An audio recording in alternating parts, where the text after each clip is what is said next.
Comencé diciendo que la teoría del autocontrol encuentra su punto base en la necesidad de que las explicaciones del delito sean consistentes con hechos conocidos sobre el delito y en particular sobre la naturaleza del delito.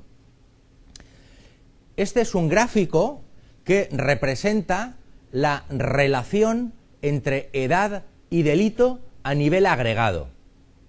Es decir, aquí lo que nosotros tenemos es una descripción gráfica del número de arrestos que experimentan grupos de edades diferentes. Número de arrestos que se dan en grupos de edades diferentes. Son datos relativos, porque en nuestra sociedad hay mucha más gente de 40 años que de 15 y por tanto no podemos utilizar datos absolutos. Si utilizáramos datos absolutos, veríamos que hay muchas personas de 40 años que han sido arrestadas, pero eso solamente es un efecto de que hay más que otros que los que tienen 15 años. Por eso necesitamos ajustar eso y aquí lo que se nos informa en esta parte de la gráfica, en la parte de la Y, es el número de arrestos por cada 1000 personas que tienen esa edad. Para el año 2005. Es decir, estos de aquí deben ser los que tienen 14 años, me parece. Bueno, pues en 2005, de cada 1000 chicos o chicas que tenían 14 años, habían arrestado a 5. Es decir, 5 arrestos por cada 1000 sujetos que tienen esa edad. O si lo quieren de otra manera, para el grupo de 15 años ha habido 5 arrestos por cada 1000. Aquí vemos los que tienen 15 años, aumenta, ¿no? Bueno, pues cuando todo eso se despliega de esa manera, pues lo que sale es esta muy conocida curva de la edad. Todas las personas que estén interesadas en criminología tienen que estar muy familiarizadas con este gráfico, porque su importancia, su influencia en la criminología contemporánea, tanto en el terreno de la teoría como en el terreno del control y prevención del delito, es sencillamente no tiene parangón. Esta curva aparece por primera vez en la obra de Quetelet, no recuerdo exactamente el año, pero es aproximadamente 1829 o 1833, dudo entre esas dos fechas. Sin embargo, la relevancia que tiene la curva de la edad solamente ha comenzado a entenderse a principios de los años 80 y tiene muchas consecuencias la curva de la edad. Una de ellas, y lamentablemente no me puedo detener demasiado, es que la mayor parte de las teorías criminológicas son incompatibles con esta curva de la edad. Lo que ustedes ven es que lo que ocurre es que la mayor parte de las personas, o mejor dicho, los grupos de edad tienden a ir delinquiendo cada vez más según se hacen mayores y al llegar a una determinada edad, que está entre los 18 y los 21 años, tienden a delinquir cada vez menos. Tienden a abandonar su carrera delictiva o por lo menos a entrar en un proceso de desistencia, ¿no? Es decir, las personas cuando son jóvenes tienden a delinquir más que cuando se van haciendo adultas. Y fíjense ustedes, a partir de una determinada edad, de los 40 o 50 años, prácticamente ya no delinquen o delinquen muy poco. Esto es un hecho bien conocido. La delincuencia, mejor dicho, los jóvenes están sobrerepresentados entre los delincuentes. Esto, como digo, tiene tantas consecuencias que hablar de la curva de la edad lleva por lo menos una hora. Bueno, pues esta curva es inconsistente, es incompatible con las teorías clásicas. ¿Por qué es incompatible? Porque todas las teorías clásicas son incapaces de explicar este cambio que se produce aquí. La teoría, por ejemplo, la teoría del aprendizaje, que dice que el delito es una consecuencia de un proceso de asociaciones diferenciales, lo que predice es que cuando la gente llega a esta edad ha acumulado tantas definiciones favorables a la infracción de la ley que lo normal es que siguiera delinquiendo y por tanto no es capaz de explicar cómo es que a partir de aquí la gente abandona de manera relativamente espontánea la comisión de hechos delictivos. La aparición de estos hallazgos ha determinado la teoría criminológica de los últimos 20 años, en el sentido de que la mayor parte de los teóricos han tenido que reformular sus teorías para ajustarse a este hallazgo. Incluso algunas de las teorías más conocidas, Por ejemplo, voy a mencionar solamente una, la de Terry Moffitt, que Juan Carlos mencionó ayer en un par de ocasiones. Está pensada fundamentalmente para responder a esta pregunta. La teoría de Terry Moffitt aparece por primera vez en 1993 y lo que sugiere es que existen dos grupos de delincuentes. Unos que serían todos estos, como a partir del 4 para arriba, los que están aquí, y que son gente que solamente delinque cuando son adolescentes. Y son personas que delinquen por un proceso de imitación. Imitan a otros, pero cuando llegan a esa edad ya no les interesa o ya no les parece divertido imitar a otros y por tanto dejan de delinquir. Sin embargo, hay una segunda tipología que tiene unos problemas de naturaleza neurológica que serían estos y que son sujetos que delinquen a lo largo de toda su vida. Bueno, esa es una forma de explicar la curva de la edad que tiene una cierta apoyo empírico. El profesor Curie también hizo referencia, por ejemplo, a la cuestión, creo que mencionó, si recuerdan, el matrimonio y el trabajo. Eso procede, bueno, en realidad tengo que decir entre paréntesis que eso también es una idea de Travis Hirschi, pero fundamentalmente ha sido desarrollada por Sampson y Laub. Sampson y Laub también ofrecen esa explicación para que su teoría sea consistente con la curva de la edad. Dicen, bueno, lo que pasa es que aquí, aunque siga habiendo una tendencia a continuar con su carrera delictiva, los sujetos entran en contacto con instituciones, por ejemplo, el trabajo, por ejemplo, el matrimonio, y eso genera unos vínculos que controlan, sirven de freno a esa tendencia delictiva que todavía permanece. Entonces, ¿por qué se produce este cambio? Pues, de acuerdo con Sampson y Laub, debido a este tipo de situaciones. Porque la gente se casa, porque la gente encuentra trabajo y eso constituye un control social que les impide seguir delinquiendo. Gotherson y Hirschi dicen, bueno, incluso estas explicaciones no son verdaderas. Es decir, no es cierto que existan tipologías delictivas, ni es cierto que el matrimonio tenga nada que ver en el hecho de que la gente abandone su carrera delictiva. Gotherson y Hirschi dicen, esto es un patrón universal. Es un patrón que se da en todas las personas, y es algo que no tiene explicación. Es como la velocidad de la luz. ¿Por qué es así? No, mire usted, esto es un hecho y es así, no tiene explicación y todas las explicaciones que hayáis dado son falsas.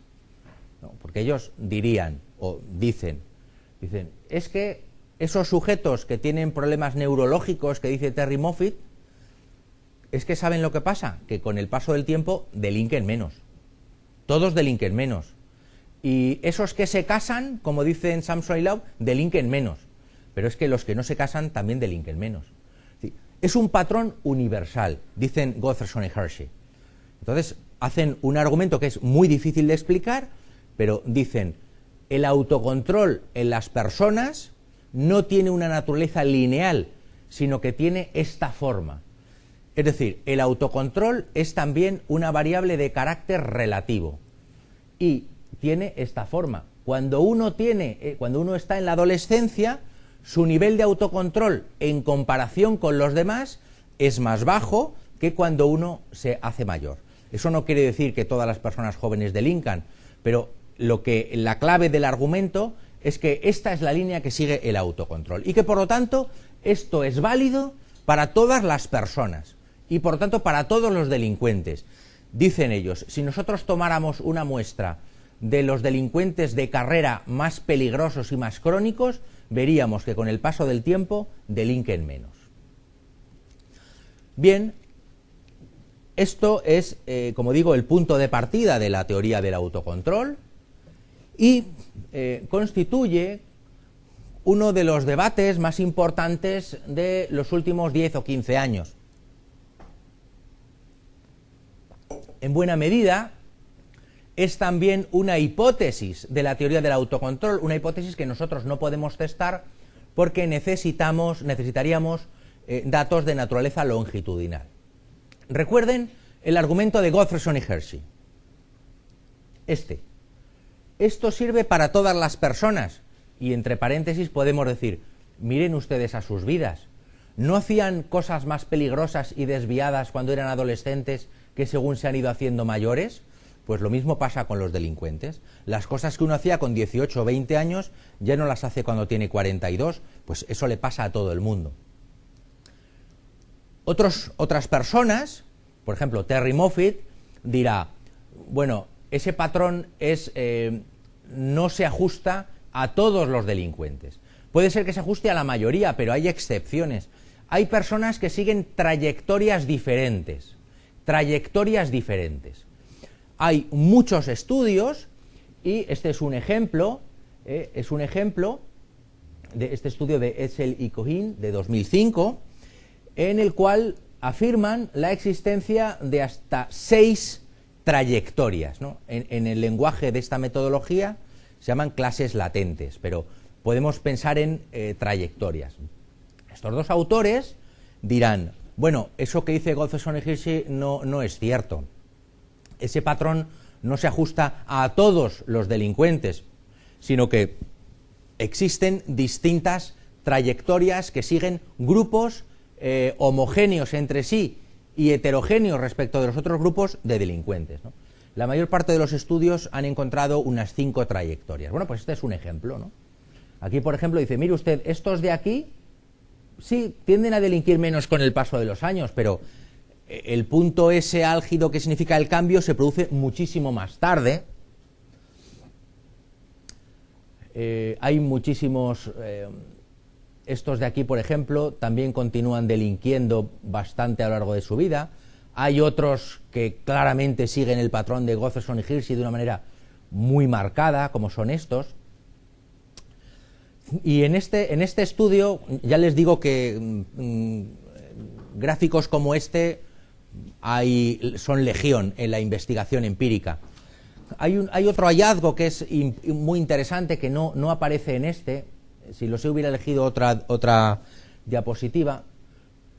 Hay algunos estudios que han encontrado personas que comienzan a delinquir relativamente tarde en sus vidas, ¿no? Entonces habría una trayectoria que aparece, por ejemplo, aquí en los 21, y bueno, y generalmente pues aquí ya han desistido, ¿no? Esos se llaman late bloomers, quiere decir personas que florecen tarde, personas que comienzan a delinquir relativamente tarde. Ayer, por ejemplo, Wikström dijo que efectivamente su teoría predice que eso puede ocurrir. Gottfredson y Hirschi, por el contrario, dicen que eso es imposible, que no es posible. Una persona que no ha delinquido cuando es joven no va a delinquir cuando es adulta, y que por lo tanto ellos rechazan la existencia de esos late bloomers. Por lo tanto, lo que tenemos en la actualidad es un debate entre quienes defienden la posición de Gottfredson y Hirschi y creen que ese patrón es universal y que por tanto es aplicable a todos los delincuentes, y por el contrario, muchos otros estudios que han encontrado distintas trayectorias. Como digo, esto es difícil de estudiar porque se necesita tener un grupo de sujetos, que cuando siempre es el mismo grupo le llamamos panel, y necesitamos información a lo largo de sus vidas. Entonces, cuando, por ejemplo, estos autores tenían datos oficiales, es decir, datos sobre arrestos y condenas de un panel de sujetos, y lo que hacen es, aplicando unas metodologías relativamente sofisticadas que se llaman análisis de clases latentes, lo que hacen es pedir al programa estadístico que identifique grupos de personas que siguen trayectorias diferentes, ¿no? Pues utilizando estas metodologías hay muchos autores que han encontrado evidencia contraria a las propuestas de Gottfredson y Hirschi. ¿Quién tiene razón? Creo que a día de hoy todavía no está resuelta esa pregunta.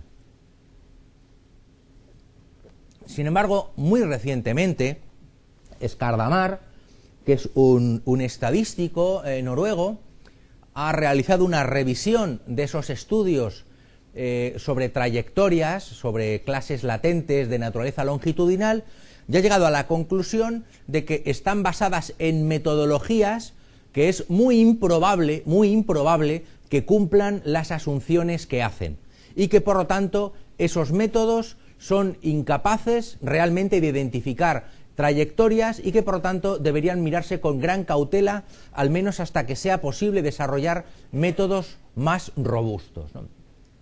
El apoyo empírico para el enfoque taxonómico taxonomía hace referencia a clasificación, a tipos, debería ser reconsiderado. Esta es la metodología que usa la mayor parte de ellos. Por lo tanto, esa hipótesis de la teoría del autocontrol probablemente está, como diría Cervantes, están todavía con las espadas en todo lo alto, pero también es importante llamar la atención sobre el hecho de que gran parte de los críticos se han apoyado en métodos o herramientas estadísticas que presentan importantes